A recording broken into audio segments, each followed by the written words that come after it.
Assalamualaikum warahmatullahi wabarakatuh. Alhamdulillah wassalatu wassalamu ala rasulillah. Salam ukhuwah, salam seduluran. Yuk kita sama-sama ngaji bareng Gus Baha. Selamat menonton. Makanya di antara sifatnya Nabi di beberapa kitab dulu itu apa? Mengumpulkan api dan salju. Ketika Ka'bul Akhbar dan banyak peneliti Taurat itu ngerti Nabi punya sahabat yang bernama Abu Bakar yang dingin sekali, dan punya sahabat Umar, itu yang dimaksud. Jadi mengelola itu, mengelola hatinya orang itu.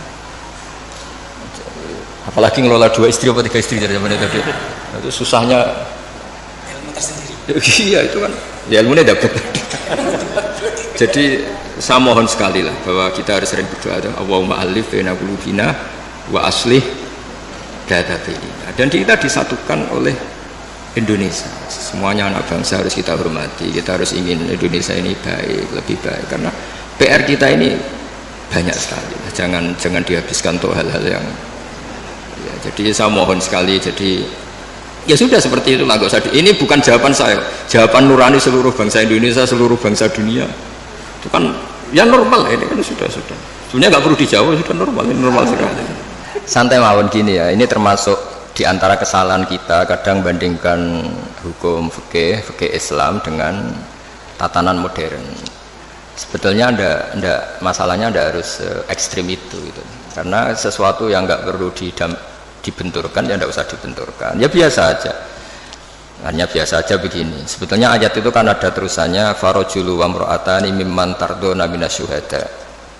Ukurannya apa? Misalnya antadilla ihdahuma fatudzakkira ihdahumal ukhra. Jadi Abu Hanifah itu sangat longgar dalam bab usul fikih. Jadi yang diceritakan Quran itu tentu kondisi ideal versi yang paling baik, versi yang paling dapat ridha Allah. Tapi selalu saja, saya ulang lagi, selalu saja ada ruang di mana orang-orang ahli fikih bikin kaidah ma la yudraku kulluh la yutraku kulluh. Jangan kalau tidak bisa ideal terus sama sekali. Jadi kalau tidak bisa a'lal kamalat, jangan sampai tidak di adnal kamalat. Misalnya begini, kalau nuruti ideal, saksi itu harus adil. Adil itu orangnya nggak pernah dosa besar, nggak sering dosa kecil. Mana ada orang sekarang seperti itu?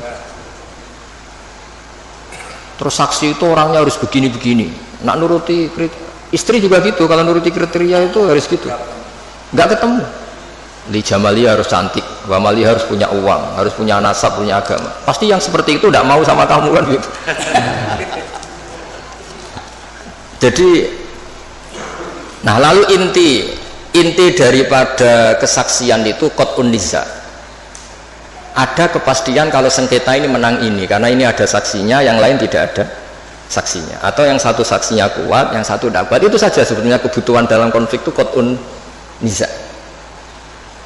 Soal surahnya persis apa enggak, ya kita yakin yang digambarkan Quran itu kelas A, adnal a'lal kamal.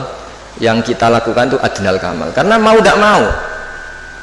Saya ulang lagi, mau tidak mau. Dulu itu malah kalau nuruti persis, kalau sengketa itu disidangkan harus habis asar. Dulu orang masih normal, kalau habis asar itu kan mau surup, itu mau matahari tenggelam. Itu zaman orang era soleh, itu mau surup itu kayak api kiamat. Terus perasaannya orang sampai cacilik kan mlebu omah, api pitik kan mlebu omah. Saiki ora ya, surup-surup malah mlaku-mlaku tinggo ngabuburit. Nah, dulu enggak, bayangkan dulu itu enggak ada listrik. Enggak ada listrik, terus orang itu kayak histeris setiap mau ngadepi apa malam itu. Karena enggak ada. Sehingga supaya orang itu takut akhirat, takut kematian, kalau ada sidang penting disuruh habis asar. Ini kalau menurut cerita Quran. Makanya kan di Quran itu ketika ada 2 orang itu bersaksi fa'ib simani billah la syaitan dari fa'ib ba'da sholat itu disuruh apa? Habis sholat apa? Asar. Jadi dulu itu orang itu sampai seperti itu. Tapi sekarang eranya rubah, orang itu profesional, ada jam ngantor. Jam ngantor jam 9, jam 10 itu waktu orang paling lupa mati. Kan dulu izzadatu bainikum da khadur ahadakum mutawun taraka khairan alwasatu dan akrumna terus sak terus itu jadi dicari waktu paling orang itu gampang ingat akhirat, kemudian dia ada bohong. Mergo wis surup-surup. Makanya kalau orang dulu sudah umur sak Pak Arifin, waktune wis asar, maksudnya wis meh gitu. Dan dulu itu ngefek betul sampai Nabi ngendikan jangan sholat habis asar, karena habis asar itu setan sedang mengangkangi di sisi ini. Itu makanya dulu terus dipakai kesaksian supaya orang itu takut. Nah, makanya saya cerita nggak perlu benturkan hukum fikih Islam dengan hukum negara, tapi kita juga jangan mengatakan terus sudah saatnya meninggalkan fikih Islam malah keliru lagi. Kita katakan tadi al-maisur la yasqutu bil ma'sur, yang bisa dilakukan ya dilakukan, yaitu tadi inti daripada kesaksian itu kan ada qat'un nisa tadi. Kalau ada percekcokan ya kita tentu mihak yang punya saksi daripada yang tidak punya saksi, yang saksinya adil daripada yang saksinya fasik, yang saksinya banyak daripada yang saksinya sedikit. Ya sudah, itu yang maksimal yang bisa kita ketahui. Bisa saja indallah sebetulnya salah, kebetulan ini saksinya adil, ternyata adil pesanan, sudah didesain sedemikian, diset sedemikian rupa, dikondisikan terus. Ya kita tidak pernah tahu. Makanya saudara Rasul ketika kamu berdebat di depan saya, jangan-jangan di antara kalian cara berargumentasi lebih meyakinkan, kemudian saya menangkan. Sebenarnya ketika saya menangkan dan kamu salah, sebetulnya kamu tak kasih neraka gitu. Dan Nabi ngendikannya dengan penuh, ya Nabi punya karisma sehingga dulu tuh wong ape bodoh niku ora sido, saking wibawanya Nabi. Nah, sekarang nyari kodi yang wibawa kayak Nabi kan tidak mungkin. Malah kodine wedi pesakitan yang mergo orderan misalnya kan ribet. Tapi jangan pula katakan gak usah ada kodi ada adil, malah gak karu-karuan dunia ini. Ya tadi kaidahnya Mbah Mun, semua ulama itu ma la yudraku kulluh la yudraku kulluh. Saya sering disowani santri atau masyarakat, Gus kula badhe pegatan, bojoku cerewet judes ngene-ngene. Terus ketika tak bedheki gini rata-rata sudah pegatan. Enak endi keceluk di bojo ambek keceluk duduk. Isin ndi kira-kira. Isin duduk wis kita wong lanang ngrati bojo iki ribet. Ya wis ora usah pegat. Paling gak ngamanno kowe status keceluk wong lanang di bojo gagah. Senajan nek ning omah diamu, ya ora usah mulai pada kono turu mulai. Jadi tadi apa malayudroku kulluh la yudroku kulluh. Jadi kesaksian itu kan gunanya itu tadi, kalau ada sengketa hakim ini gampang mihak mana kan. Seperti yang saya ceritakan tadi, sebenarnya Nabi itu kan sangat mencintai semuanya, dan agama ini ad-dinu an-nasihah.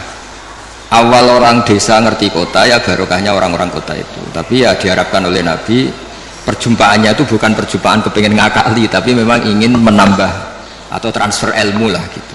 Kalau niatnya gitu bagus, karena ad-dinu an-nasihah, agama ini nasihah, maksudnya nasihat itu berkomitmen baik kepada orang desa atau pada orang apa lain. Coba sekarang kok udah timpang gimana ya? Di kampung itu ada hukum sosial yang bagus, misalnya buruh itu ya buruh, mengumpulkan uang dari kota maupun dari buruh ke orang lain supaya kuat beli tanah tetangganya yang harganya paling 20 juta, 15 juta, dan menangkan kasta hidupnya. Tahu-tahu orang-orang kota mentang-mentang punya uang 1 miliar, 2 miliar, tanah di kampung itu sudah diborong, padahal miliknya orang Gunung Kidul diborong orang, nggak diapa-apain. Nah ini buruh-buruh kampung situ yang ingin beli hanya corong Jawa nempel, hanya ngambil kaplingan saja tidak mampu, karena setelah dimiliki orang kota nggak akan terjual lagi selain harganya apa?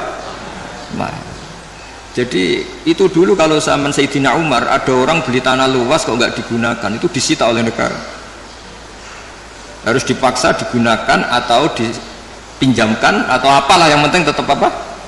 Manfaat. Jadi kalau sampean tanya gimana supaya perdagangan itu jalan, ya tadi yang terpelajar ini kalau ngajak wong desa ya niati ya tadi transfer ilmu, transfer peradaban, bukan malah ngakali tadi. Sampean cari di hadis Sahih Muslim itu ada itu bab itu jelas ada nah Rasulullah antalak birruban.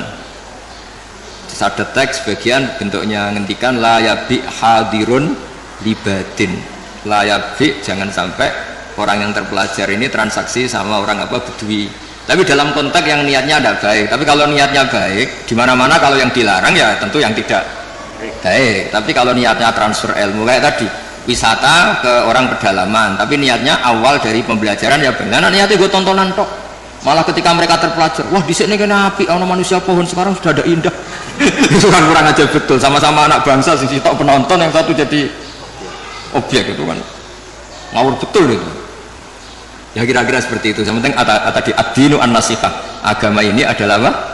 Nasihat. Nasihat itu berkomitmen kalau hubungan dengan orang lain, niatnya supaya orang lain itu lebih apa? Baik, tidak menjadi korban. Perasaan saya juga perasaan semua orang seluruh dunia mungkin. Terima kasih sudah menonton. Jangan lupa subscribe, like, share, and comment. Assalamualaikum warahmatullahi wabarakatuh.